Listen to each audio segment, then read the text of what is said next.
Frederick of Denmark and Queen Mary celebrate in Paris. 24 years ago they fell in love.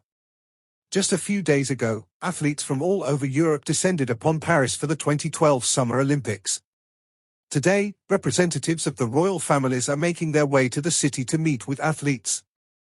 Yesterday, King Philip and Queen Letizia of Denmark made an official visit to the country.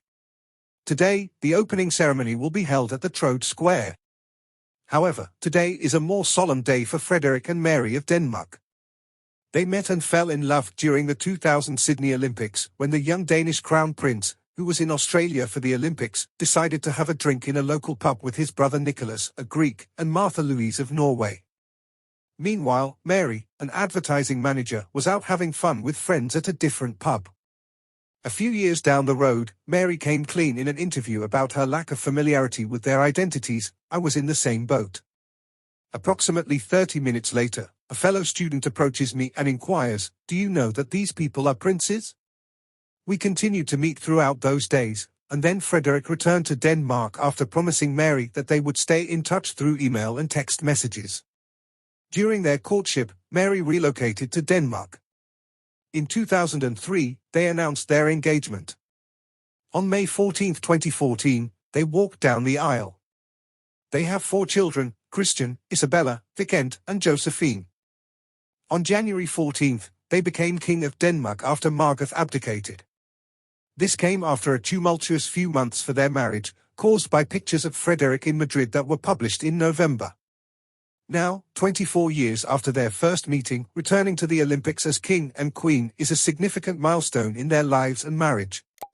For such a momentous occasion, Queen Mary wore her own style, unlike other royals like Queen Letizia, who opted for French fashion to show respect for the country hosting the games. The sleeveless garment, which Frederick's wife chose from an Italian brand, is eye-catching not only because of the vivid red hue but also because of its minimalist pattern and clean lines. The pants, which make up the lower half of the garment, have a wrap cut which visually slims the body. Other features include a fitted waist, a draped seam on the left shoulder, and a round neckline.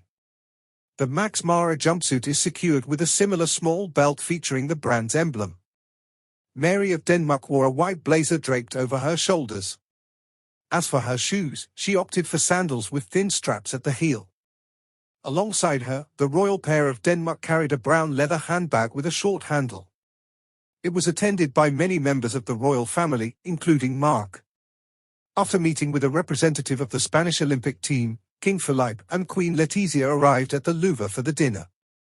They had previously posed with President Bach and his wife, the Queen, who was wearing a Dior dress from the haute couture collection, along with comfortable heeled sandals, a black bag, and a bow, all from the French house. Thomas Bach and his wife Claudia were in charge of welcoming guests in front of the museum's glass pyramid, where a jbi was served. President Macron and his wife Brigitte Khan were also in attendance. Albert and Charlene of Monaco also walked the red carpet at the Louvre.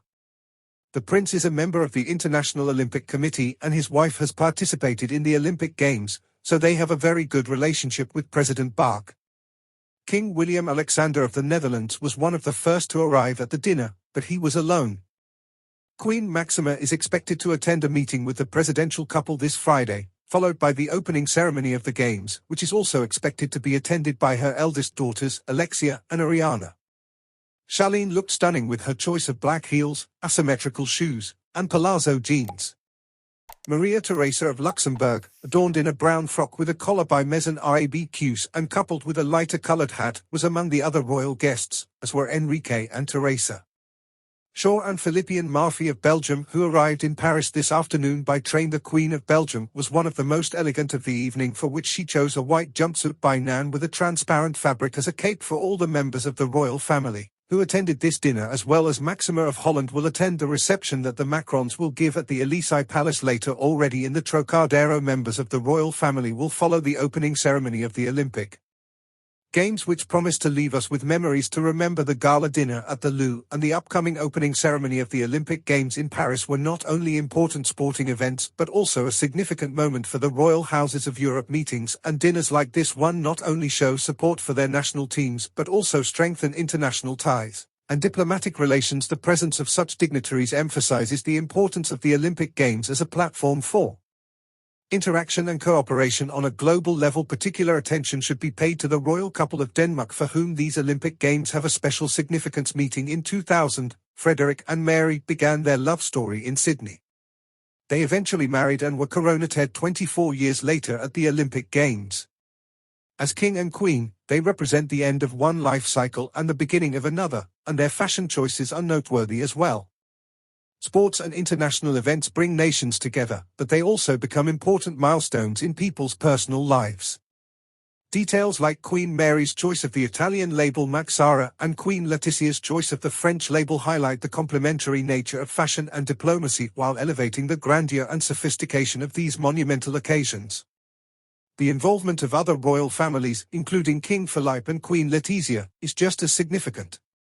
The royal family of Great Britain, the princes and princesses of the United Kingdom, and dignitaries from Belgium and Luxembourg joining the royal families for this dinner at the Louvre has become a symbol of unity, friendship, and understanding.